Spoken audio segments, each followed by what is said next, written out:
কিংবদন্তি অভিনেতা তুলসী চক্রবর্তী নাচ, গান, হারমোনিয়াম এবং বিভিন্ন তালবাদ্য বাজনায় ভীষণ পারদর্শী ছিলেন। স্ত্রী উষারানী চক্রবর্তীকে নিয়ে সংসার পেতেছিলেন মধ্য হাওড়ার 2 নম্বর কৈলাস বোস 3rd লেনের একটি ছোট্ট দোতলা বাড়িতে।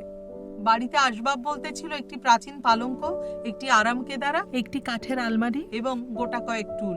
অবসরে প্রায়ই বসতো ওই বাড়িতে গান বাজনার আসর। তুলসীবাবু নিজে গান লিখতেন, সুরও করতেন এবং নিজেই গাইতেন। তুলসীবাবুর সেরকম একটি গান হলো, শিবরাত্রির পরের দিন শিবের হলো সর্দি কাশি, ঘটি ঘটি জল ঢেলেছে জেঠি কাকি মামি মাসি, তাই শিবের হলো সর্দি কাশি। আদা দিয়ে চা করে দুর্গা এসে সামনে ধরে, সিদ্ধি আজ খেও না বাবু, বললে শিবে মুচকি হাসি, শিবের হলো সর্দি কাশি। এই গানের সুর তুলসীবাবু ঠিক কেমন করেছিলেন তা বড় জানতে ইচ্ছে করে, তাই না? কিন্তু তা জানার আজ আর কোনো উপায় নেই।